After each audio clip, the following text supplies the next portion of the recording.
묵상기도 하심으로 4월 마지막 주일 예배 하나님께 드리겠습니다.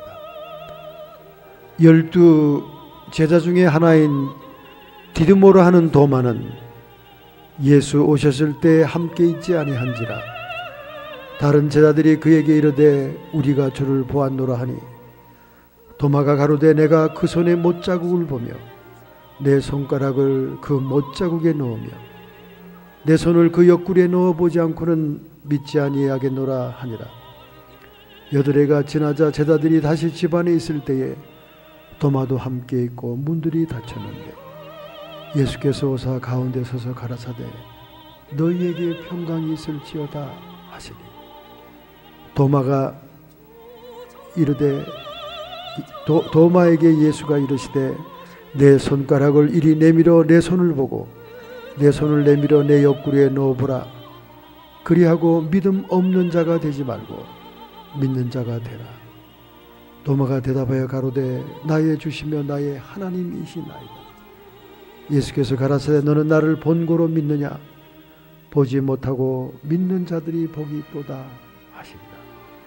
하나님 아버지, 부활의 주님은 우리의 영광의 소망이요 영원한 하나님의 생명을 우리에게 전달하는 것인 줄로 믿습니다.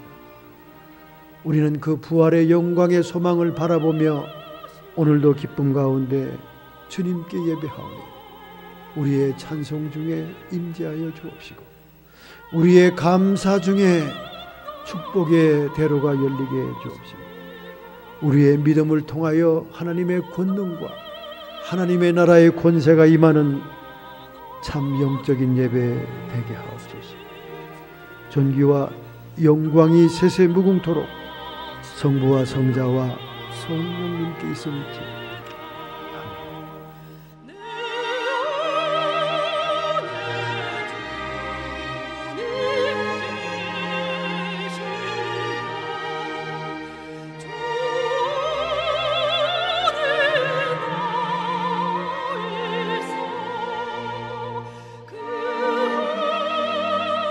부활하신 주님 약속대로 갈릴리에 오셨다. 밤새 헛수고하고 지쳐 돌아온 그들에게 인자하신 주님은 한마디 꾸중도 없이 그물을 배 오른편에 던지라고 명하셨다. 153마리 환호성을 울리듯 놀란 그들은 감히 그 앞에 아무도 입을 열지 못하였다. 요한의 아들 시몬아, 나를 더 사랑하느냐? 그 부드러운 음성으로 다가오시는 주님, 십자가에 외로이 버려두고 돌아섰던 그 모습, 나의 모습이 초라해 입 열기가 힘들었다. 주님만이 아십니다. 주님만이 아십니다. 내가 얼마나 주님을 사랑하는 줄을. 주님 다시 감람산에 오셔서 하늘과 땅의 모든 권세를 가지시고 마지막 최대의 명령을 우리에게 내리신다. 그러므로 너희는 가서 모든 족속으로 제자를 삼으라. 그리고 내가 너희에게 가르쳐 준 것을 지키게 하라. 아버지와 아들과 성령의 이름으로 세례를 주라고 하신다. 가서 복음을 위해 죽으라고 말씀하신다. 베드로는 로마로, 마테아는 이디오피아로, 도마는 인도로. 그들은 복음 전도를 위해 생명을 드렸다. 죽는 것만이 영원히 사는 것. 날마다 자기의 십자가를 지고 따르는 자가 되자. 하나님 아버지, 저희들은 너무나 미급하고 부족한 존재임에 틀림이 없습니다. 주님의 놀라운 은혜의 복음을 우리가 알고 있지만은 이것을 실행하기에 너무나 연약한 저희들이 아닙니까? 항상 마음은 원이로 돼 육체가 약함으로 하지 못하는 것을 책망하지 않으신 주님, 오늘도 우리의 있는 모습 그대로 주님 앞에 나왔습니다.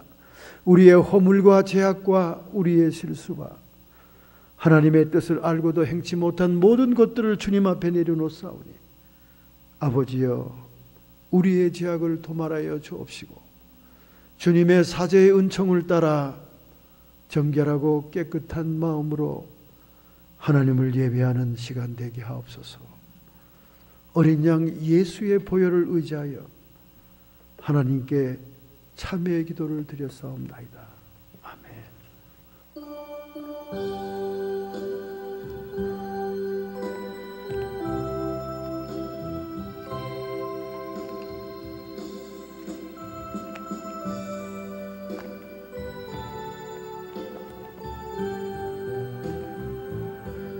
하나님의 말씀 마가복음 1장 8절부터 15절, 페이지는 53페이지입니다.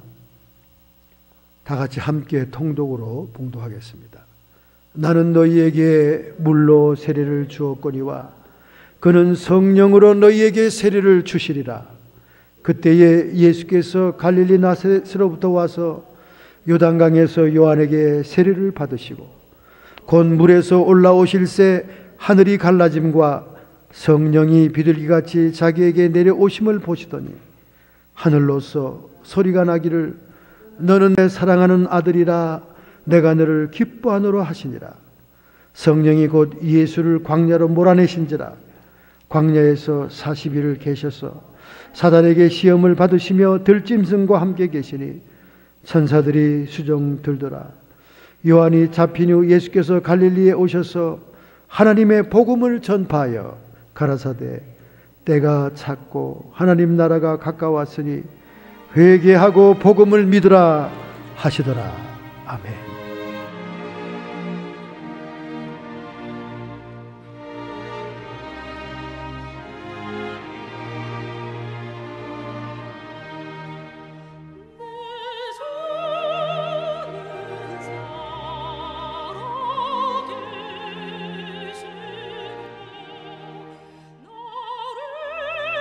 지난 금요일 나라와 권세와 영광이 이 놀라운 의미를 말씀 증거했습니다. 여러분 꼭 듣지 못한 분들은 CD를 통해 여러분의 마음속에 새기고 습득하시기 바랍니다. 성령의 임재의 단계 그리고 하나님 나라의 영광에 대한 놀라운 말씀과 비밀이 숨겨져 있습니다. 오늘은 임박한 하나님의 나라와 세상이라는 제목을 가지고 더욱더 우리의 신앙의 개념을 명료하게 하는 말씀의 시간으로 갖고자 합니다. 정말 우리가 진리의 말씀을 분명하게 깨닫는다는 것은 얼마나 중요한지 모릅니다. 우리가 맹목적인 믿음, 무대뽀의 믿음은 자칫 이단과 사교에 빠지기 쉽고 사탄의 미혹을 당하기가 쉽습니다. 그러므로 우리는 하나님께서 우리에게 필요하게 허락하신 진리의 말씀들을 명확하게 정의하고 본질을 깨닫는 그런 과정이 우리의 신앙의 노정에서 너무나 필요한 것입니다. 여러분, 최근에 미국의 뉴스 전문 방송인 CNN 방송의 시청률이 2배 이상을 뛰었습니다. 왜 그렇게 시청률이 뛰었을까요? 저도 헬스클럽에 가면 러닝머신을 뛰면서 CNN 뉴스에 집중하게 됩니다. 그것은 말레이시아의 에어라인 MA370에 대한 뉴스 특집 때문에 그랬어요. CNN TV 뉴스가 엄청난 인기를 끌었습니다. 그런데 지금까지 하나도 제대로 보도된 게 없는 것입니다. 승객 227명과 승무원 12명을 태우고 갑자기 사라진 21세기의 미스터리 비행 사건, 실종 사건을 24시간 내내 톱뉴스로 다루었던 CNN 방송, 오늘날까지 아무런 것이 없는 것입니다. 뭐 블랙박스의 신호를 잡았다, 뭐 호주 근처에 깊은 심해에 자네가 있다. 뭐 호들갑을 떨었지만은 지금까지 나온 결과가 없습니다. CNN 방송의 시청률만 2배 이상으로 올리는 효과를 거뒀다고 말이죠. 이렇게 무리하게 24시간 집중 뉴스 보도한 이유가 여전히 시청률 상승 때문이었다는 것으로 알 수가 있죠. 정말 이 여객기 실종 사건은 21세기의 미스테리가 되었어요. 그런데 최근에 러시아의 일간지인 모스코프스키의 코스몰렛이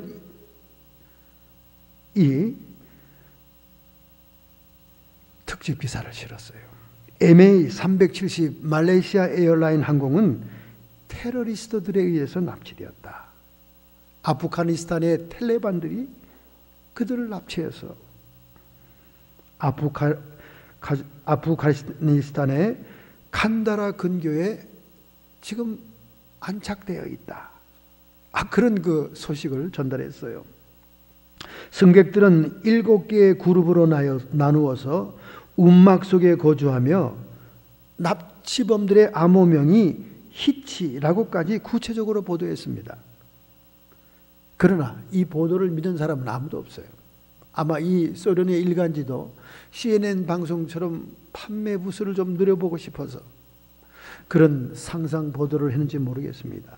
왜냐하면 탈레반에서는 절대로 부인하고 있는 것입니다. 우리는 그런 납치를 한 적이 없다. 많은 실종자의 가족들은 차라리 이 비행기가 납치되었으면 그 이상한 소원을 갖고 있는 것입니다. 비행기가 차라리 테러범들에게 납치되기를 소원한다. 이상한 소원이죠, 여러분.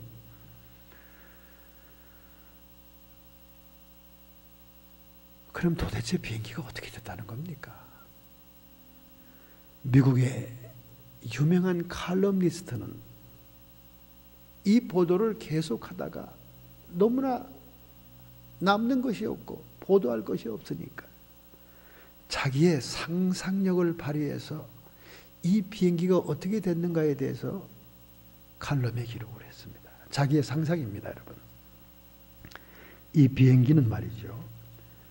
비행기 기장이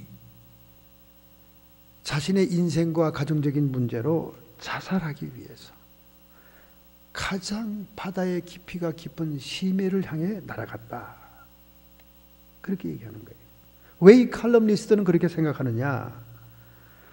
MH370기가 중간에 왜 방향을 바꿨느냐 그 말입니다. 그리고 타워와 통화를 왜 두절했냐 그 말입니다. 외부로 모든 신호를 전송하는 트랜스폰더 장치를 왜 껐냐 그 말입니다. 이건 분명히 조종실에서 일어난 사건이다. 만약에 납치범이 조종실에 들어와서 기장을 납치했다면 분명히 메이데이 스위치를 눌렀을 것이다 그 말이에요. 비밀 스위치가 있다는 거예요. 그 스위치도 누르지 않았다는 거예요. 재빨리 먼저 메이데이 스위치를 눌렀을 것이다. 전혀 신호가 비행기로부터 나오지 않았다는 것은 조종실의 조종사의 문제다. 칼럼니스트는 그렇게 얘기합니다. 자기 옆에 있던 부기장을 커피 한 잔 갖다 달라고 부탁을 한 다음에 부기장이 나간 사이에 조종실 문을 잠갔다는 거예요. 그러자 바깥에 부조종사가 소란을 일으키면서 갈등을 일으키고 소란을 필 때 이 비행기가 고도 45,000피트까지 올라갔다가 기내의 산소 부족 현상으로 기장과 모든 승객이 정신을 잃어버리고 결국 깊은 심해 바다 속으로 빠져들어갔다는 거예요. 그렇기 때문에 부기장이 자기의 핸드폰으로 비행기 큐를 깨트리면서 바깥으로 전화하기 위해서 애쓴 흔적이 있다는 거예요. 어쨌든 여러분과 저는 이 사건을 통해서 우리가 비행기를 타도 기장을 잘 만나야 되겠구나. 기장이 한 사람이 핸들을 잘못 틀면 다 죽는구나 하는 생각이 들잖아요, 여러분. 그러니 리더가 얼마나 중요한 위치입니까? 우리 한국의 세월호 사건, 선장 하나가 배를 침몰시킬 수도 있고 침몰이 됐다 할지라도 수많은 인명을 구할 수 있는 시간을 놓칠 수도 있는 것입니다. 그런데 여러분, 이 세월호 침몰 사건은 단순히 선장만의 사건이 아니었어요. 우리의 국가와 나라를 생각하게 됩니다. 나라의 총체적인 부정부패가 인재가 되어서 수많은 젊은 무고한 생명을 죽게 했다 그 말이에요. 나라가 뭡니까? 나라를 대표하는 행정적인 책무가 있고 임무가 있는 공무원들이 부정부패하니까 그 부정부패의 고리가 조건을 갖추지 못하고 규칙을 어긴 배를 띄우게 해서 사고 나게끔 방치했다는 거예요. 그 후에 사후 대책에도 얼마나 혼선을 겪었습니까? 우리는 항공사고나 선박사고나 기장과 선장 한 사람의 리더가 너무나 중요하지만은 우리 한국의 선박사고는 선장뿐 아니라 국가도 너무나 중요하다. 구원파라고 하는 이단 단체가 정경유착이라고 하는 부패한 공무원들과 유착해서 이러한 엄청난 사고를 가져오게 한 겁니다. 세모라고 하는 스쿠알렌 상어 그 약으로 히트를 쳐서 회사가 일어났다가 부도가 나지 않습니까? 그리고 5천억 이상의 새로운 기업을 일구어는 이 권신찬의 사이 유병은 그 사람은 어떻게 이렇게 기업 자금을 모았는가? 부도 신고할 때 부동산에 자금을 숨겨놨다 그 말입니다. 또 때때로 기업 자금이 모자라면 그가 설교상에 종말론을 강조했다는 거예요. 세계의 여러 가지 많은 종말적인 징조들을 말해가지고 성도들에게 불안하게 해서 성도들로 하여금 헌금을 바치도록 해가지고 그것으로 사업 자금을 삼았다는 거 아닙니까? 이런 잘못된 동기로 이게 사교의 특징 아니에요, 여러분. 그리고 온 세계 카나다의 미국 뉴욕 LA에 부동산을 별장들 맨션 저택을 사놓고 자기의 아들 딸들에게 다 돈을 갖다가 수백억씩 넘겨놨다는 거 아닙니까? 종말론을 주장했으면 자기도 종말처럼 살아야지. 자기는 왜 축제를 합니까? 이 시대는 거짓 선지자와 거짓 종들이 많기 때문에 이제 성도들이 똑똑해야 돼요. 성도들이 분별이 돼야 됩니다. 그러기 위해서는 우리가 성경 말씀, 진리의 말씀을 허투루 보면 안 되고 정확하게 이해하고 신앙에 무장을 해야 된다 그 말이에요. 우리 주의 종들도 올바른 종들은 많은 사람에게 영향을 끼치잖아요. 저보다 나이도 어리고 천수도 낮은 조카지만은 우리 유기성 목사, 지금 그 선한목자교회 가기 전에 그 교회는 완전히 부도난 교회였습니다. 너무나 과욕으로 성전을 지어서 전임 목사가 완전히 손을 들은 상태였어요. 유기성 목사가 안산 광림교회에서 그쪽으로 옮겨갈 때 엄청 고민을 했습니다. 그러나 일생일대의 마지막 결단으로 모든 사람이 이것을 수습할 수 있는 사람은 너밖에 없다 이러니까 기도한 후에 갔잖아요. 가서 지금 큰 교회를 이루고 있지 않습니까? 그 유기성 목사가 안식년을 맞이해서 성지순례를 마치고 우리 누님덕에 와서 5월 1일부터 5월 5일 동안 있다고 하는 소문이 벌써 쫙 퍼져나갔어요. 벌써 이 샌프란시스코 에리아도 얼마나 많은 인터넷 팬들이 있는지 그 유 목사님의 동향에 예민합니다. 부흥에 인도하러 오는 것도 아니에요. 단순히 쉬기 위해서 온다고 하는데도 자원자가 많이 나옵니다. 모시고 여행을 시키겠다, 관광을 시키겠다. 많이 나옵니다. 좋은 영향을 끼친 지도자들은 이렇게 많은 사람들의 마음에 남아 있습니다.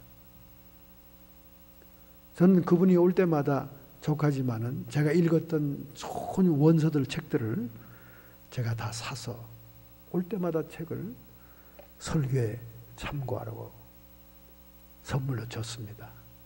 이번에도 이미 선물이 3권의 책이 준비되어 있어요. 제가 엄청 감동을 받은 원서들, 한국서는 구할 수 없는 것들이죠. 주님의 복음의 말씀을 제대로 잘 증거하는 주의 종들도 이렇게 존경을 받는데, 예수 그리스도가 통치자요, 예수 그리스도가 왕 대신 하나님의 나라가 도래한다면 이것은 얼마나 우리 인류에게 소망이요 영광이 되겠습니까? 오늘 우리가 하나님의 말씀의 주제로 삼은 것은 하나님의 나라와 세상입니다. 하나님의 나라의 본질은 무엇이며 세상의 본질은 무엇이냐? 우리 주님께서 스가랴 선지자의 예언대로, 스가랴 9장 9절이죠. 어린 나귀를 타고 예루살렘 성에 입성하게 됩니다. 그가 어린 나귀를 타는 것은 겸손한 왕으로의 모습이라고 얘기하고 있습니다. 그때 앞뒤로 따르는 수많은 무리들이 그 나귀 밑에 겉옷을 펴고 종려가지로 흔들지요. 왕들을 환호할 때 쓰는 모습입니다. 그리고 호산나 찬양, 우리의 구원 되시는 하나님이시여 호산나 찬양을 합니다. 이것은 그들이 기대하고 기대하던 메시아에 대한 접대의 모습인 거죠. 이 열광하는 무리들을 보고는 바리새인들이 입을 삐죽거립니다. 이 종교 지도자들은 참 셈이 많아요. 질투, 시기심이 많습니다. 동역자 목사들도 질투, 시기심이 많아요. 그래서 저도 참 조심합니다. 얼마나 감사한지 저의 이 캐릭터 속에서, 이 본성 속에서 시기, 질투, 경쟁심을 쏙 하나님이 십자가의 능력으로 빼가셨어요. 너무 감사하죠. 저는 누가 큰 역사를 해도 감사할 뿐입니다. 하나님이 그를 통해 큰 역사를 하고 있구나. 그런데 저를 통해서 어떤 역사가 일어나면 옆에 있는 분들이 왜 그렇게 싫어하는지 몰라요. 시기 질투하고. 제가 그걸 볼 때 안타깝습니다. 그게 어째 내 능력으로 하는 것입니까? 그게 어째 내 힘으로 하는 거예요? 우리 안에 계신 예수님께서 성령의 권능으로 역사하시거늘, 누가 어떻게 역사하든 간에 우리 주님의 사역이거늘, 누가 중보 기도했든 간에 우리 하나님께서 역사하신 응답이거늘, 하나님께만 영광을 돌리면 되지, 자기가 영광을 받으려고 하니까 시기와 샘과 질투가 나는 거예요. 막 이상한 행동 액션들을 할 때가 많아요. 막 눈으로 막 껌뻑거리면서 막 억압할 때가 있고 말이죠. 나 그거 보면 한심하고 기가 막힙니다. 누가 나를 자랑하고자 했습니까? 누가 나를 드러내고자 했습니까? 다만 저는 주님께 영광을 돌리고자 한 것입니다.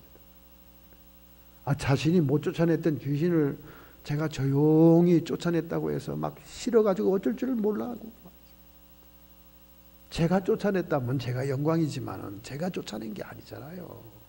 우리 예수님께서 성령의 권능이 임하셔서 그 시간에 그 영혼이 불쌍해서 역사해 준 거죠. 바리새인들이 그렇게 시기질투합니다.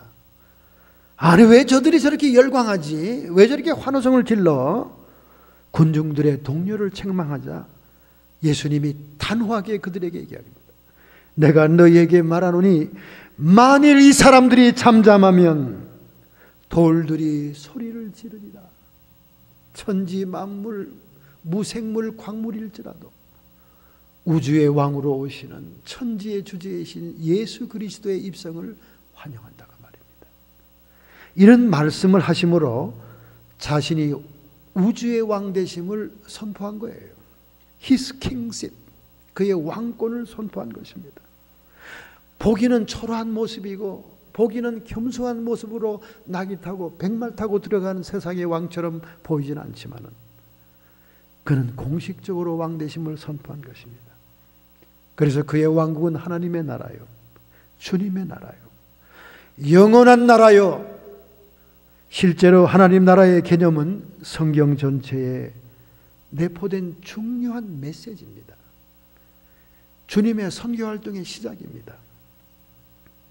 그렇다면 우리는 하나님 나라의 본질과 세상에 대한 본질을 명확히 해볼 필요가 있는 것입니다. 첫째로 오늘 우리 본문에서 12절의 말씀을 보겠습니다. 성령이 곧 예수를 광야로 몰아내신지라. 예수님께서 요한에 의해 세례 주시는 요단강가에서 세례를 받음으로 하나님의 의를 이룹니다. 그때 하늘 문이 열리면서 성령의 음성이 들리잖아요. 이는 내 사랑하는 아들이요 내가 기뻐하는 자로다. 우리 주님의 목적하신 것을 이루어줄 아들이기 때문에 기쁘다고 얘기하는 거예요. 그리고 성령이 비둘기처럼 내려오시는 것을 주님이 보았습니다. 성령이 비둘기같이 내려왔다는 것은 온유하고 겸손한 영을 얘기하는 거예요. 평화의 아들인 것을 보여주는 것입니다. 그리고는 그 내려오신 성령님이 말이죠, 곧 예수를 광야로 몰아냈다 그러는 거예요. 참 이상하잖아요. 예수님이 시험받을 곳으로 몰아낸 거예요. 그래서 광야에서 40주야를 금식으로 먹지 않고 기도하고 공생애를 준비하게 됩니다. 여러분, 성경에서 광야라고 하는 개념은요, 동산과 반대되는 개념이에요. 동산은 우리가 에덴 동산이 있지 않습니까? 에덴은 기쁨의 동산이잖아요. 왜 기쁩니까? 하나님과 함께 산책할 수 있고 하나님과 함께 교제할 수 있었던 동산, 그 하나님의 보호와 은총과 하나님의 울타리가 있는 동산과 반대되는 개념의 광야. 광야는 아무것도 없는 곳입니다. 광야는 우리의 인생을 상징하는 거예요. 하나님 없는 세상을 상징하는 거예요. 말하자면 세상으로 내몰렸다 그 말이죠. 이 세상은 헬라 말로 코스모스 그렇게 얘기합니다. The ordered world라고 얘기합니다. 우주나 지구를 얘기하는 거죠. 이 지구와 우주는 먼저 하나님의 말씀 창조로 질서 있는 세계입니다. 지금까지 우주 창조의 모든 별들과 자연 만상의 현상은 1촌의 오차도 없이 정확하게 물려서 돌아가는 질서의 세계입니다. 이 모든 자연 환경은 질서 있게 돌아가고 있지만은 모든 내용을 포함하는 세상은 지금 하나님을 향해 반역을 자행하는 그런 세상이 되었어요. 왜 그렇습니까? 아담 한 사람의, 하와와 아담의 인류의 시주의 우주적인 범죄 때문에 그 원죄가 들어와서 원죄의 DNA가 인류를 영적으로 타락시키고 육적으로 부패하게 해서 카오스의 상태를 만들었습니다. 카오스라는 것은 무질서한 상태, 탄식하는 상태. 모든 피조물이 영광을 입은 하나님의 아들들이 나타나기를 기다리는 파괴된 세상이다 그 말입니다. 이래서 여러분, 이 코스모스라고 하는 이 세상은 하나님 나라와 반대 개념에 반역하는 지역이 되고 말았던 것입니다. 그래서 원래 천지를 창조할 때 그 이전의 땅의 모습으로 변해 있는 것입니다. 창세기 1장 2절, 땅이 공허하며 땅이 혼돈하며 땅이 흑암 위에 있고 깊음 위에 있더라. 그 창조, 질서 있는 세계로 창조되기 이전의 무질서로 돌아갔다는 거예요. 여러분, 사실입니다. 이 세상은 공허합니다. 여러분, 공허라는 것은 무의 개념이에요.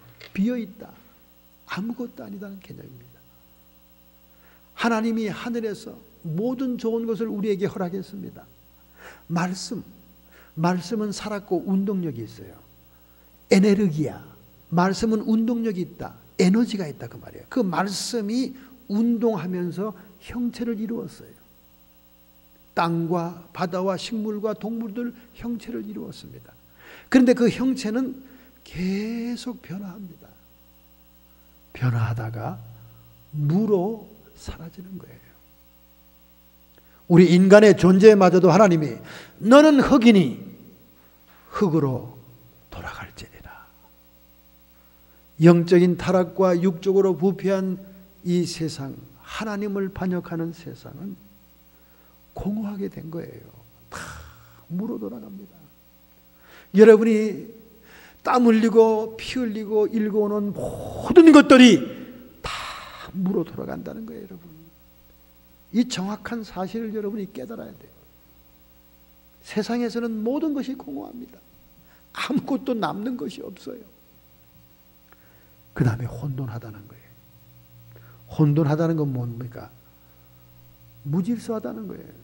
정확하지 않다는 것입니다. 여러분과 저는 눈에 보이는 형체와 느껴지는 감각과 체험이 그것만이 정확하다고 얘기하죠. 이번에 버클리에 왔던 형각 스님이나 미국을 순례하면서 특강하는 그 형각 스님이 주제의 가장 포인트가 뭔지 알아요? 우리가 세상에서 눈으로 보는 현상과 체험 밖에 믿을 것이 없다. 그런 말을 했습니다. 전혀 우리 기독교와는 다른 얘기를 한 거예요. 여러분, 우리 눈에 보이는 현상, 우리가 느끼는 감각은 거짓된 거예요.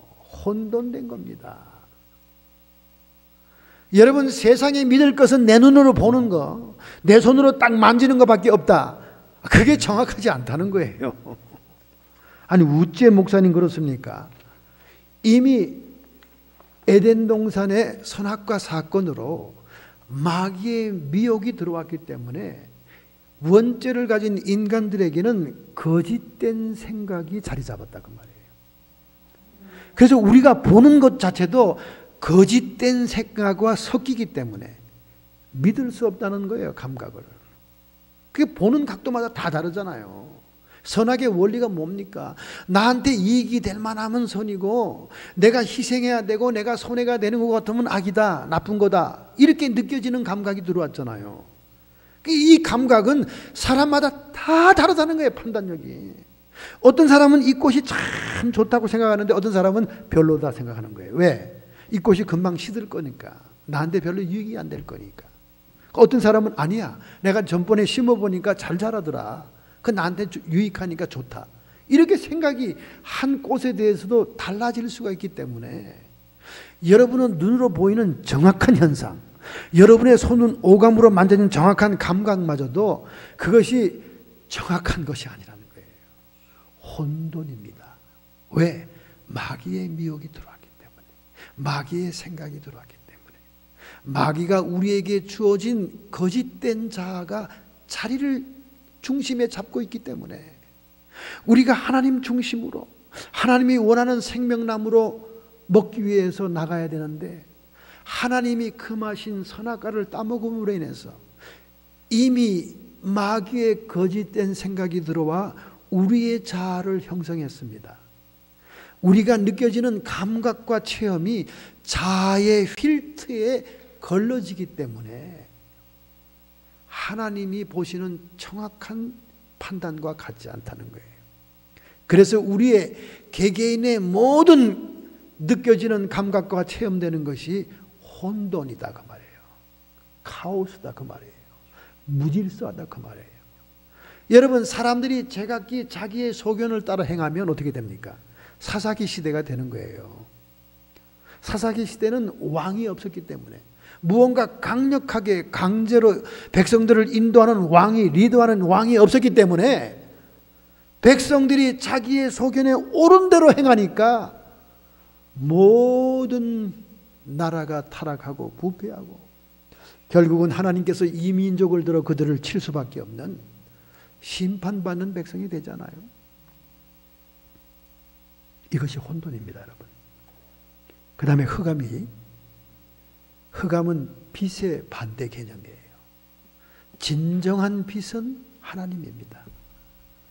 여러분과 제가 정오의 대낮 밑에 걸어가면 무엇이 있습니까? 그림자가 있잖아요. 흑암은 그림자를 얘기하는 거예요.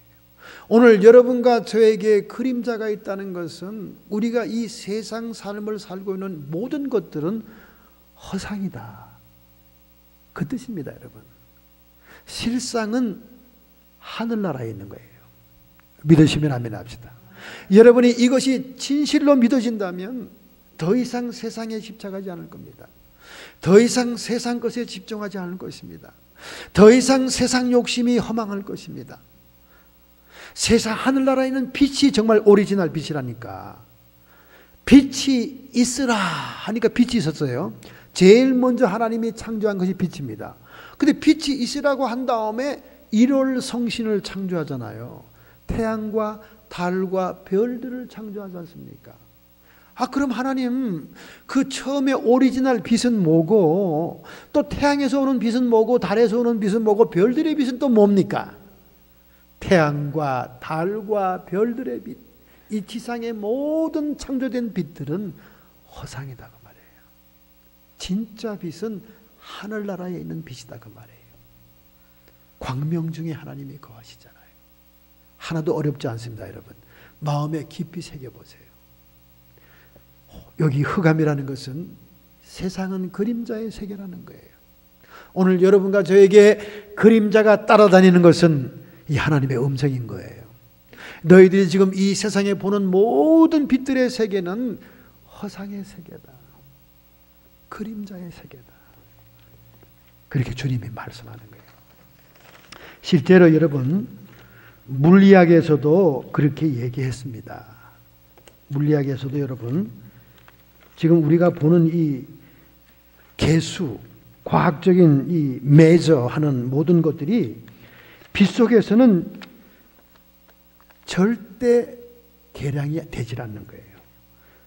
과학적인 이런 모든 그 도량이 빛의 세계에서는 절대로 잴 수가 없다는 겁니다. 이게 물리학의 얘기입니다, 여러분. 그러니까 진정한 빛의 세계와 지금 우리가 태양빛과 달빛과 별빛으로 오는 이 허상의 세계, 그림자의 세계의 빛은 다른 거예요, 여러분. 다른 겁니다.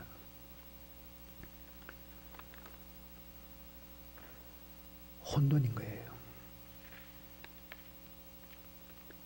현대사회는 과학을 근거로 해서 모든 세상을 문명으로 이끌어 가려고 하지만은, 그러나 모든 사람에게 그림자가 있듯이 세상의 빛은 허상일 뿐이고 진정한 실상은 하늘나라에 있다는 거예요. 그러므로 여러분과 제가 누리고 사는 이 도시와 마을과 동네와 모든 성들은 저 하늘나라의 본향의 모조품에 불과하다 그 말이에요. 여러분 아파트 분양할 때 어디부터 가봅니까? 여러분이 주택을 분양할 때 어디부터 가봐요? 모델하우스, 시험주택에 먼저 들어가 보잖아요. 근데 여러분 우리 미국에서도 이 모델하우스에 들어가 보면 얼마나 잘 꾸며놨습니까? 진짜 잘 꾸며놨어요. 실제로 분양하는 집보다 더 넓게 말이죠. 막 터놓고 막 이래가지고 정말 인테리어 잘하는 전문가들이 집이 넓고 럭셔리하고 아름답게 보이기 위해서 잘 해놨잖아요. 그리고 무슨 이런 냉장고나 오븐도 업그레이드 해가지고 막 대리석으로 잘 꾸며놨잖아요.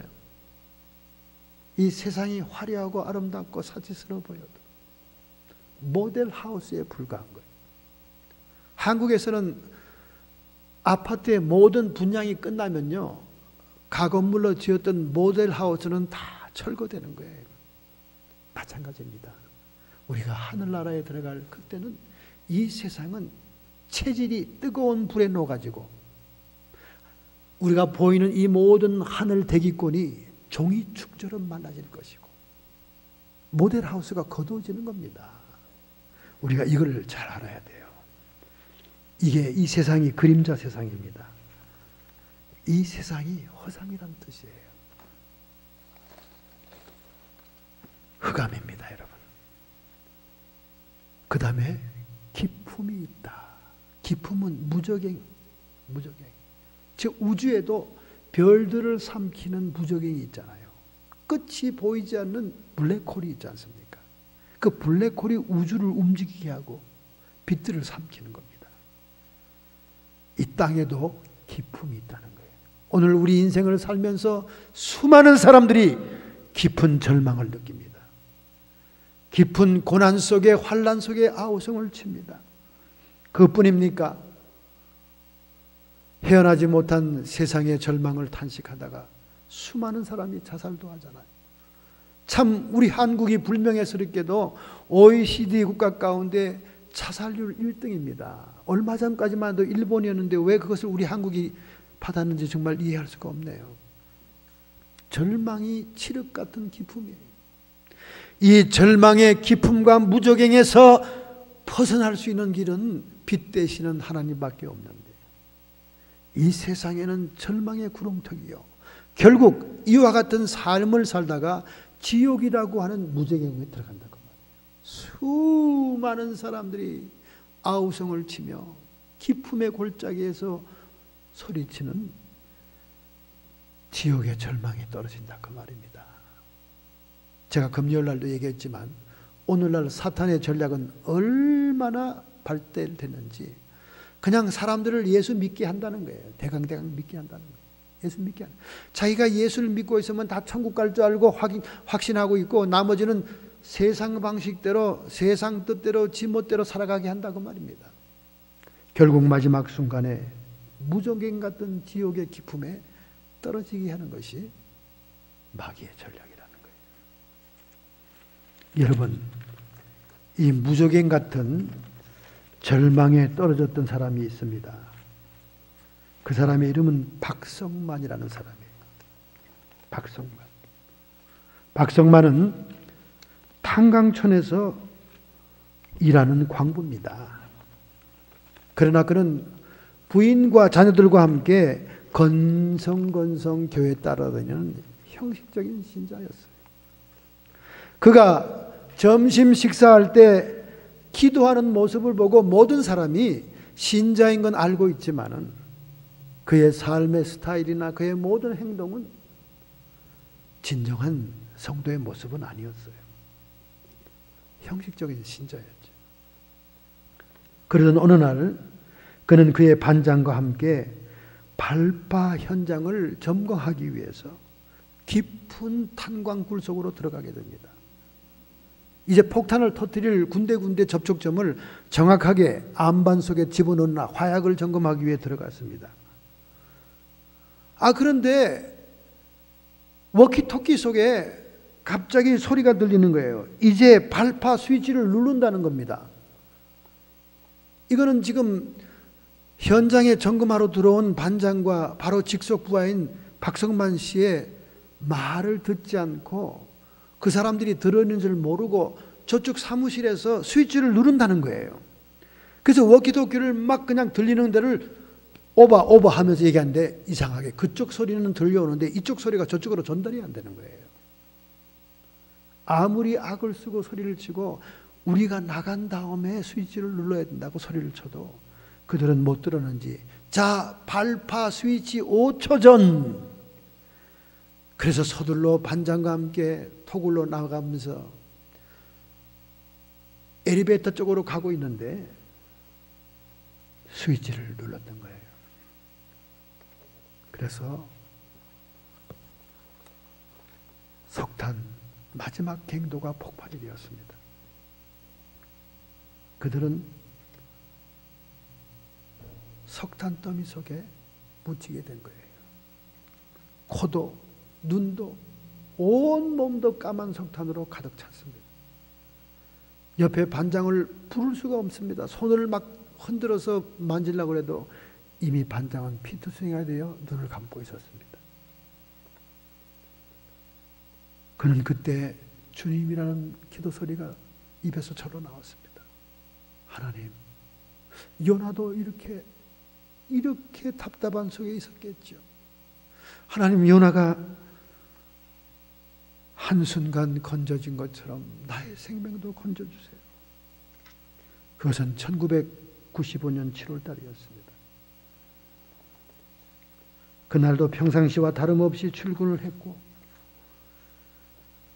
아침 식사를 군의 식당에서 할 때 그는 하루의 일과를 하나님께 맡기는 기도를 했습니다. 각 경내 작업 방장들에게 작업 지시를 내리고 발파 현장을 점검하기 위해서 담당 반장과 함께 직속 부하였던 박성만 씨는 함께 가장 마지막 갱도에 내려갔다가 발파 현장을 점검한 다른 반장들이 올라온 줄 알고 스위치를 누름으로 인해서 모든 다이아몬드가 폭발되어 그들은 갱도 속에 파묻히고 말았던 것입니다. 아무리 발파 중지를 워키토키로 소리쳤지만은 그들은 듣지를 못했습니다. 결국 그의 몸은 육중한 탄더미 속에 파묻혔고 온통 칠흑 같은 까만 탄 속에서 그는 간신히 호흡만 하고 있었습니다. 호흡을 할 때도 탄가루가 코를 통해서 들어오고 입을 통해서 들어왔습니다.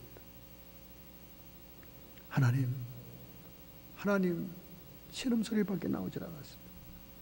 나로 하여금 생명을 건지게 해주신다면, 나로 하여금 다시금 세상을 보게 해주신다면 남은 생을 통해 당신의 도구가 될게요. 당신의 도구가 될게요. 마음의 기도로 소리를 쳤습니다. 입과 코가 탄으로 가득 채워지고 중압감은 점점 밀려오는데 치아의 아랫니와 윗잇니가 꽉 물려진 채 더 이상 입을 움직일 수도 없는 압력 속의 한계에 부딪힌 것입니다. 정신을 잃었어요. 그런데 갑자기 그의 눈에 환상이 보였습니다.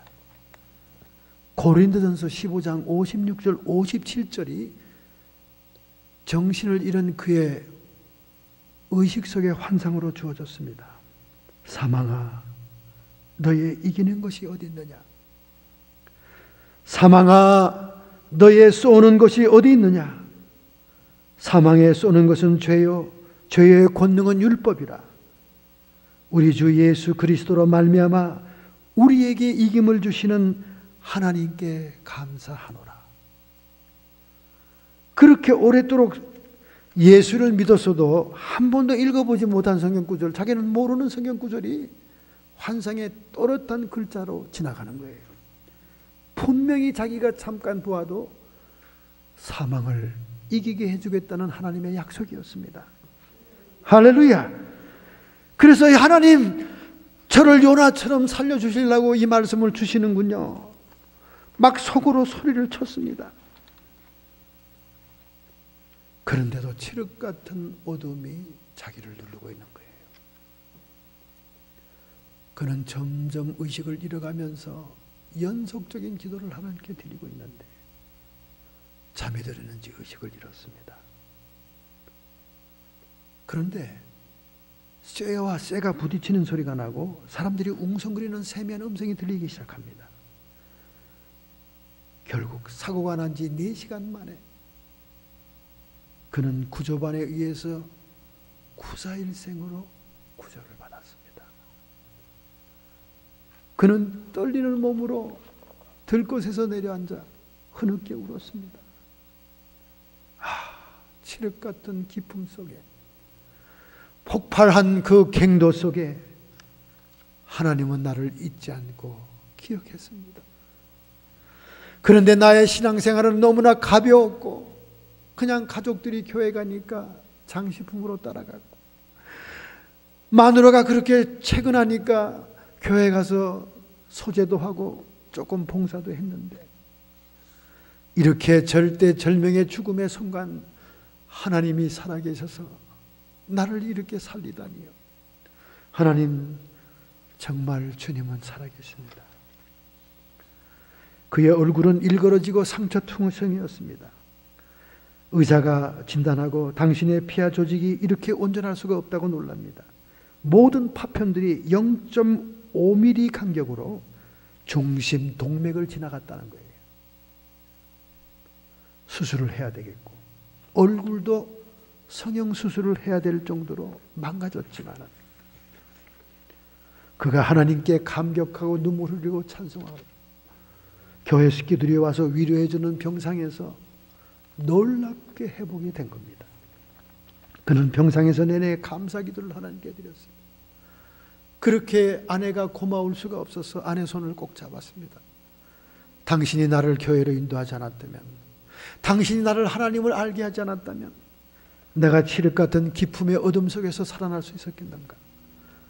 예수 믿게 한 당신이 너무 고마워. 당신은 정말 큰일을 한 거야. 자식들도 손을 붙들고 그는 흐느껴 울었습니다. 얘들아, 너희들이 주일학교 가서 아버지의 구원을 위해서 그렇게 기도했다면서 너희들이 그렇게 기도한 것이 너무나 고맙구나. 그렇게 가족들이 볼 때마다, 교회 식구들이 올 때마다 손을 붙잡고 흐느껴 울었습니다. 그의 얼굴은 입원한 지 2개월, 3개월이 되자 모든 상처들이 너무나 기적적으로 깨끗하게 지워졌습니다. 그는 병상에서 35년 동안 너무나 형식적인 신앙을 회개했습니다. 그리고 하나님, 미신과 우상이 판치고 있는 이 탄광촌에서 내가 나만 겨우 교회 다니는 신자꼴이었고 아무에게도 내가 교회 나간다는 얘기를 한 적이 없었습니다. 나는 이제 주님을 위해 살겠습니다. 할렐루야. 겨우 밥 먹는 시간에 기도만 머리 식고 했던 그가 얼마나 열심히 전도를 했던지 그 탄광촌의 광부 3분의 2가 예수 믿는 사람이 되었습니다. 증거하는 복음이 얼마나 능력이 있는지요. 살아계신 하나님의 은혜를 체험하고 일그러지고 동맥을 지나간 모든 파편들이 수술되고 깨끗한 몸으로 돌아온 기적 같은 그의 현실을 본 사람들이 하나둘씩 항상 위험이 깃들어져 있는 광부 생활에 의지할 것이 없어 미신과 귀신을 섬겼던 그들, 고사들이고 무당불로와 구태했던 그 탄광 광부들이 교회를 가겠다는 것입니다. 너무나 먼 곳에 교회가 있기 때문에 그가 간절히 기도하는 가운데 그가 멀리 다니던 교회 목사님께 부탁했어요. 교단으로부터 관광촌에, 탄광촌에 하나님의 교회가 세워지게 한 것입니다. 할렐루야. 한 사람이 깊은 절망과 죽음의 골짜기에서 살아나니까 거기 탄광촌의 광부 3분의 2가 살아나게 되고 영원한 생명을 얻게 되고, 그리고 흑암처럼 까맣게 물들어 있던 그 동네에 미신과 우상이 판치고 산신에 알록달록한 헝겊들만 나부끼고 그 밑에 가서 남편과 오빠와 삼촌의 안위를 빌던 동네 사람들이 하나님의 교회로 돌아온 거 아닙니까? 할렐루야. 이것이 바로 기품 속에서 건짐을 받는 것입니다. 결국 우리 예수님께서 시험받은 것은 인간의 원죄를 직면한 거예요. 육체의 정욕과 안목의 정욕이라는 탐욕과 이생의 자랑이라고 하는 인간의 자만심의 원죄, 하나님 중심이 아니라 나 중심으로 살아가는 그 인생을 직면한 거죠. 그래서 예수님께서는 사탄을 단호하게 기록된 말씀으로 물리치잖아요. 결국 사탄을 승리하고 자기를 이기고 대속의 십자가 부활을 통해서 죄와 사망을 이기신 예수 그리스도, 그래서 그는 세상을 정복하게 되는 것입니다. 골로새서 2장 15절, 정사와 권세를 벗어버려 밝히 드러내시고 십자가로 승리하셨느니라. 정사는 정치의 영이라고 그랬습니다. 권세는 종교의 영이라고 그랬습니다. 사탄이 그 당시에 정권자인 로마 빌라도의 군속들과 사탄이 그 당시에 종교 지도자였던 바리새인과 사두개인 서기관들을 통해서 예수 그리스도를 십자가에 못 박았습니다. 오늘날 이 세상은 마귀의 큰 두 기둥이 역사하는 거예요. 정치의 영과 종교의 영입니다. 이번에 세월호에 무고한 젊은 사람들이 죽은 것도 정치의 영과 종교의 영이 결합된 거예요. 생명이 죽어나가는 현장에 마귀의 역사가 있는 것입니다. 정치의 영, 부패한 공무원들, 정경 유착되고 그들의 모든 사고 조짐이 있는 배를 그대로 방치했던 것, 돈 받고 뇌물 받고 다 방치했던 것들, 정치의 영이죠. 그리고 생명을 귀하게 여기지 않고 성도들의 헌금을 착취해서 자기의 배를 불리고 자기의 자식들에게 수억 수천의 부동산과 재산을 물려준 사교 집단, 구원파, 종교의 영이 억울한 생명들을 빼앗아간 거 아니에요. 정사와 권세를 밝히 드러내 십자가로 승리하느니라. 할렐루야. 우리 예수님께서 자신을 이기고 마귀를 이기고 세상을 이길 때 그 어두운 뒷부분의 배경을 드러냅니다. 그래서 이 사탄과 귀신들도 쫓김을 받을 때는요, 정체가 드러나야 쉽게 떠나는 거예요. 우리가 이 축사와 사탄을 쫓아내는 사역을 할 때 성령께서 지혜와 지식의 말씀으로 그 사탄의 정체를 알려주지 아니하시고 그 사탄이 하나님 나라의 권세에 자기의 정체를 드러내지 않으면 쉽사리 쫓겨나질 않아요. 예수님이 걸어가는 곳마다 귀신 들린 자리 나타나서 제 발이 저려서 때가 되지 않은데 왜 여기 나타나서 나를 이렇게 괴롭힙니까? 그랬듯이 자기 정체를 폭로하는 거예요. 그 정체가 폭로되는 게 가장 중요합니다. 사탄의 주특기는 무조건 숨는 거예요. 여러분의 성품 속에, 여러분의 과거의 상처 속에, 여러분의 고통과 환난 속에 숨어버리는 거예요. 그 자기화되는 거예요. 이번에 최근에 한 청년의 귀신을 쫓아냈는데 아주 그 귀신과 둘이 친구야. 친구. 얼마나 대화를 잘하는지 몰라. 너 잘 있니? 나 잘 있다. 뭐 있어? 얼마나. 제가 그랬어요. 야, 귀신하고 그렇게 친구가 되고 그렇게 다정다감하고 대화가 잘 되고 소통이 잘 되면 그 귀신이 떠나가겠냐? 너한테 지금 사는 것이 얼마나 꿀같이 재미난데 갈 생각을 하겠어? 결국 너의 친구처럼 너의 심심함을 막아주는 귀신일지라도 결국은 도적질하고 죽이고 멸망시키러 왔기 때문에 너의 가정을 파괴하고 너의 직장을 떠나게 하고 내 육신을 제어하고 있지 않냐? 그러니까 대적하고 증오하고 그 귀신을 정체를 노출하고 폭로할 때 예수 그리스도의 능력과 하나님 나라의 권세가 모든 세력을 쫓아내느니라. 할렐루야. 그래서 마태복음 12장 28절 예수님께서 말씀하십니다. 그러나 내가 하나님의 성령을 힘입어 귀신을 쫓아내는 것이면 하나님 나라가 너희에게 임하였느니라. 세상에서 영향력을 발휘하고 사람을 미혹하는 귀신의 세력, 마귀의 세력이 성령의 권능으로 그 통치의 세력이 사라지게 될 때 하나님 나라가 임하는 거예요. 그래서 하나님 나라의 본질이 드러나는 것입니다. 우리 15절 한번 보겠습니다. 본문 15절 가라사대 때가 찼고 하나님 나라가 가까웠으니 회개하고 복음을 믿어라. 때가 찼다. 하나님의 구원 사역의 계획입니다. 신학적인 용어로는 구원의 경륜, 하나님이 카이로스로 하나님의 정한 때가 있었어요. 육신의 몸을 입고 이 땅에 예수 그리스도를 피 흘리심으로 인간의 원죄 모든 죄와 사망을 속하기 위해서 보내시는 그 스케줄 때에 왔다 그 말이에요. 때가 찼고 하나님 나라가 가까웠어요. 하나님 나라의 주인 되시는 예수 그리스도가 지상에 왔기 때문에 하나님 나라가 가까이 온 것입니다. 할렐루야. 회개하고 복음을 믿어라. 하나님 나라는 헬라말로 바실레이아입니다.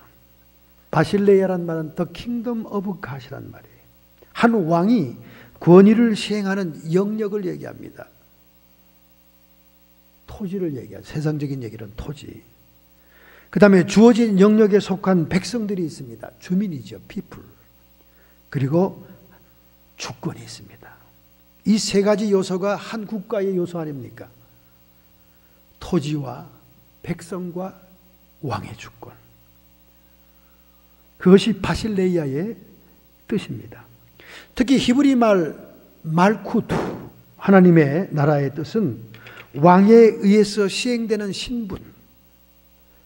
우리 세상 나라 같으면 귀족 자기를 주는 것처럼 하나님의 자녀, 하나님의 제자, 하나님의 신부의 신분을 주는 것입니다. 그리고 권위, 영적인 권위를 그의 사역자들에게 위임하는 겁니다. 그의 통치, His rule, 하나님이 주관하는 거죠. 그의 권위, 하나님의 어서리티가 미치는 그 영역, 하나님의 통치, 하나님의 의와 지배가 미치는 것을 내재적으로 하나님의 나라라고 얘기하는 거예요. 바리새인들이 예수님께 질문하지 않습니까? 유대인들이 질문했죠.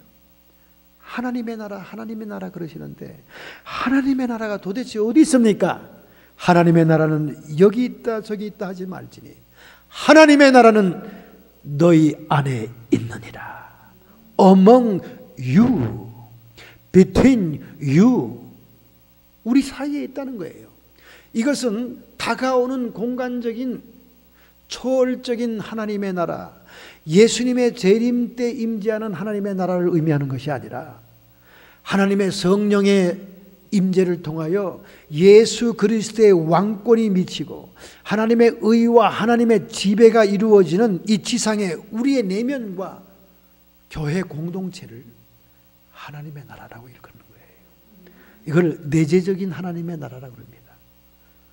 그렇기 때문에 하나님의 나라는 already 내재적으로는 이미 와 있고 예수님과 함께 왔고 not yet 공간적으로 새하늘과 새 땅으로 임하는 하나님의 나라는 예수 그리스도 천사장의 호령과 나팔 소리로 임재하는 그때 임하는 것이기 때문에 not yet 하나님의 나라는 already 예수 그리스도의 이 땅에 오신과 함께 성령께서 강림하신과 함께 우리 가운데 already 이미 와 있고 공간적으로는 not yet 아직 오지 않았다. 그렇게 정의하는 것입니다. 바로 already와 not yet 사이에 긴장관계를 가지고 있는 예수님의 몸, 즉 지상에 계시던 주님의 몸을 대신하는 것이 교회다 그 말이에요. 그래서 교회는 사닥다리로 표현됩니다. 야곱이 루스 광야에서 돌배를 베고 찬물 잡고 깼는데 그런 환상을 보잖아요. 하나님의 천상의 보좌와 자기가 자고 있는 그 자리에 하늘 사다리가 열리더니 하나님의 천군이 오르락내리락 하잖아요. 하나님의 교회를 의미합니다. 그래서 베드로가 야곱이 그렇게 정의하잖아요. 두렵도다 이곳이요 이곳이 하나님의 전이요 하나님의 문이로다. 교회를 얘기하는 거예요. 교회를 하나님의 전이요 하나님의 문이로다. 기름을 붓잖아요. 성별시키잖아요. 바로 이 사건을 나다네엘에게 예언하지 않습니까? 나다네엘아 내가 무화과 나무 아래에 있는 걸 내가 보았노라. 나다네엘은 경건한 사람으로서 메시아를 대망하고 소망하는 사람으로서 무화과 나무 아래서 율법을 읽고 기도하는 사람이었어요.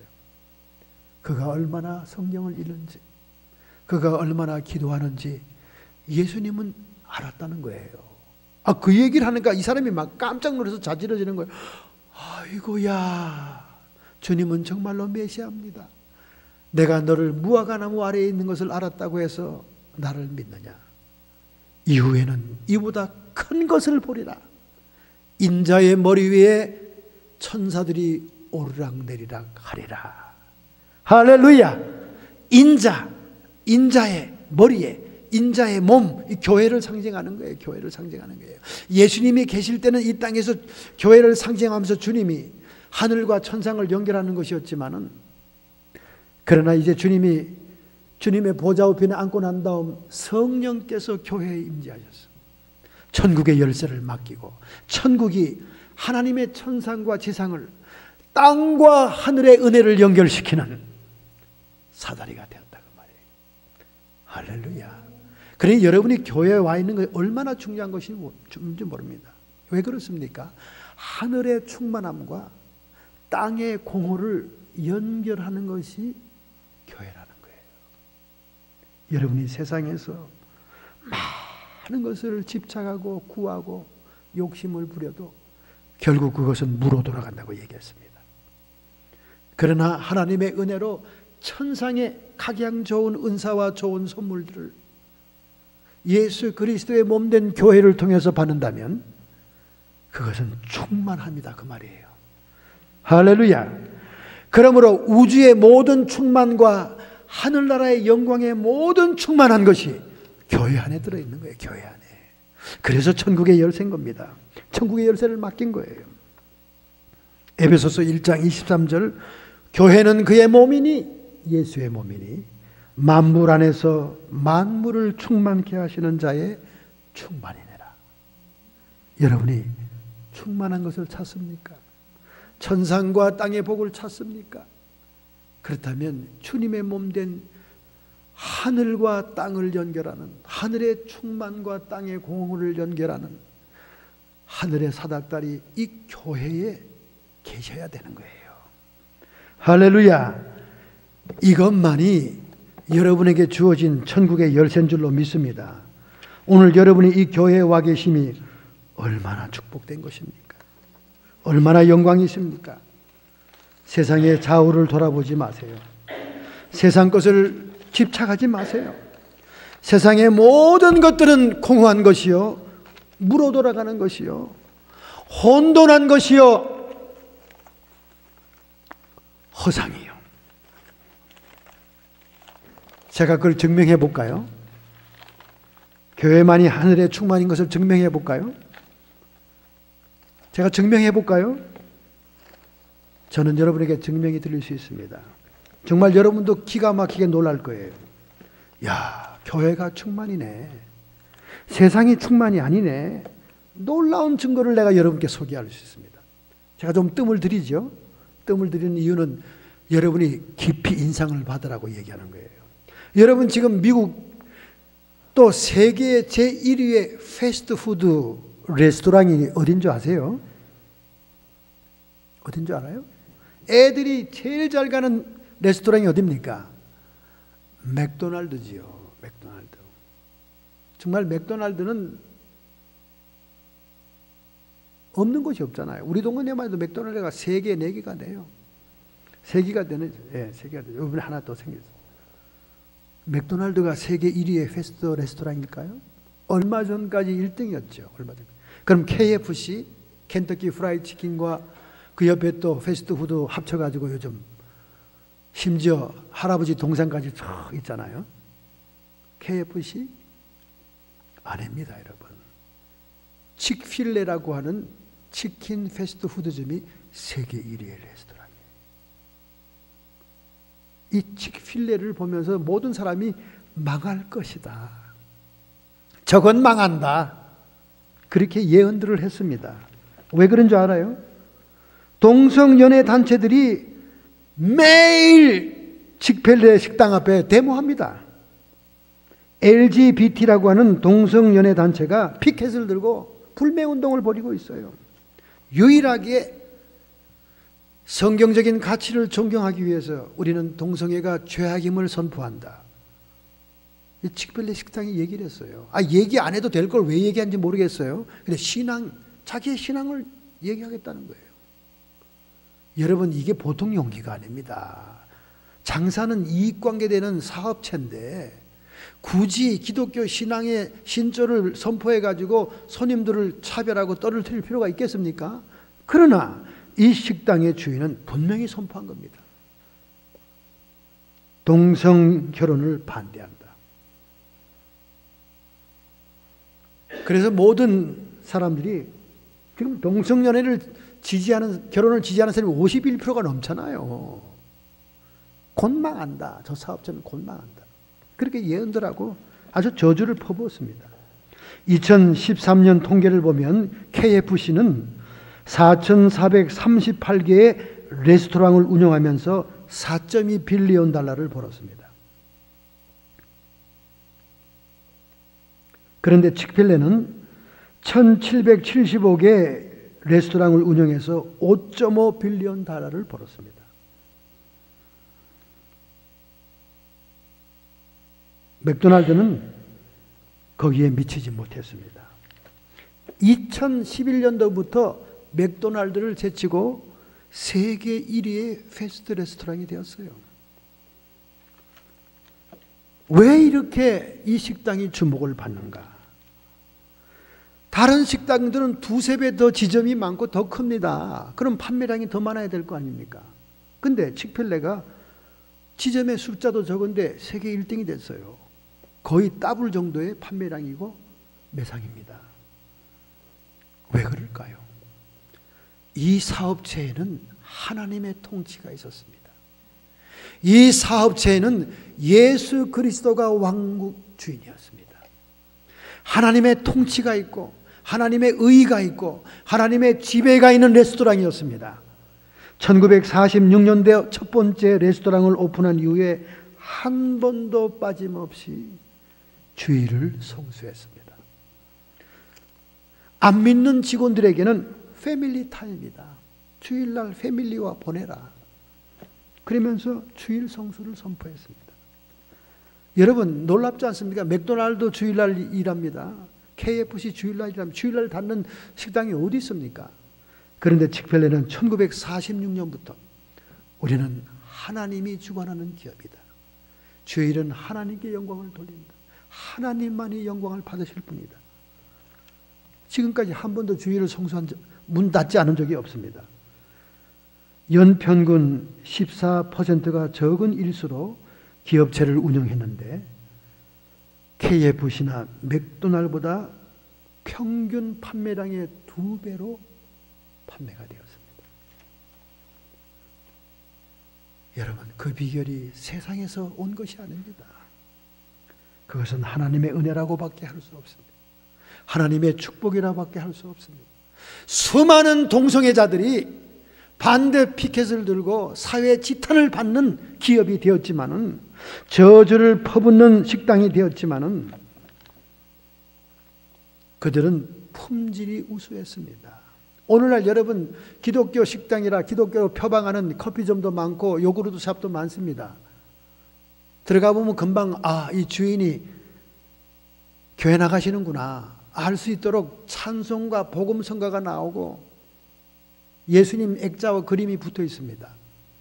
그런데 커피를 재탕, 3탕, 4탕까지 끓여서 커피가 맹물 같아요. 다시는 들어오고 싶지 않은 커피숍이 많습니다. 칙펠레는 그들이 예수 그리스도를 왕대심으로 삼고 난 다음 하나님의 의를 이기기 위해서 가장 좋은 제품으로 음식을 만들었어요. 그들은 절대로 냉동고에서 고기를 꺼내지 않습니다. 그날 현장에서 튀기고 볶고 현장에서 만들어줍니다. 그러니 얼마나 음식 맛이 좋습니까? 그리고 얼마나 종업원들을 훈련을 잘 시켜놨는지. 종업원 혜택이 좋으니까 종업원들이 해피하고 좋으려면 그들의 복지가 좋아야 돼요. 그들의 보너스가 좋아야 됩니다. 그들을 잘 케어해야 됩니다. 그러니까 커스터머 서비스가 뛰어난 겁니다. 과연 예수님께서 함께하는 식당이다. 얼마나 친절한지 몰라요. 얼마나 친절해요. 장애자들에게 친절하고 어린이애들에게 친절하고 여성들에게 친절하고 특별한 서비스를 하는 거예요. 크리스찬이 운영한다고 해서 복음성가만 틀어놓는다고 해서 손님이 오는 게 아닙니다. 정말로 주님이 기뻐하실 만큼 좋은 재료와 좋은 서비스와 그리고 종업원들의 복지와 그들을 사랑하고 그들에게 상급도 베풀고 보상도 하고 생명을 사랑하는 기업, 세계 최대의 1위 패스트푸드점이 되었습니다. 오늘 여러분의 가정에 하나님의 통치가 있습니까? 오늘 여러분의 직장과 사업장에 하나님의 의가 있습니까? 하나님이 지배합니까? 우리가 세상 것에 집중하고 세상 것에 초점을 맞출 때는 공허하고 혼돈하고 흑암이 있고 기품이 깃드는 절망만이 오지만 하늘의 충만을 땅의 공허와 연결시키는 주님의 몸된 교회를 통해서 충만하고 축복받는 인생이 되기를 원합니다. 할렐루야. 하나님의 의와 하나님의 나라가 여러분 속에 임재하기를 축원합니다. 결심하고 결단하는 마음으로 여러분의 가슴에 손놓기 바랍니다. 우리 주님께서는 세상 같은 광야로 나가 사탄에게 시험을 받으며 인간의 원죄의 핵심인 자만심과 탐욕을 이겼습니다. 자기를 이기고 사탄을 이기고 세상을 이겼습니다. 하나님의 성령의 권능으로 사탄의 쫄개 귀신들을 쫓아냈습니다. 그러나 내가 성령을 힘입어 귀신을 쫓아내는 것이면 하나님의 나라가 이미 너희에게 임하였느니라. 오늘 내 욕심과 내 근심과 내 상처를 통해 나를 지배하는 모든 사탄의 통치를 거절합니다. 성령이시여 우리에게 오시옵소서. 성령의 권세로 우리를 다스려 주시고 인도해 주시옵소서. 너희가 성령으로 살았으면 성령으로 행하라 말씀하신 것처럼 성령을 따라 행함으로 하나님 나라의 의와 주님의 통치가 이루어지는 하나님의 나라가 내 안에 이루어지기를 원합니다. 하나님, 이렇게 결단하고 결심하는 마음으로 가슴에 손을 얹사오니 이 시간 모든 성도들을 주님의 권세와 능력으로 붙잡아 주시옵소서. 나사렛 예수님의 이름 권세로 명하노니 성도의 육체에 역사하는 모든 질병들 예수님의 이름으로 쫓김을 받고 여호와 라파 치료가 임할지어다. 우리의 마음속에 먹는 것과 마시는 세상 것이 아니요 오직 성령 안에서 의와 평강과 희락이 넘치며 악한 마귀 사탄 귀신의 세력들은 정사와 권세를 밝히 드러내라. 십자가로 승리하신 예수님의 이름으로 명하노니 쫓김 받을지어다.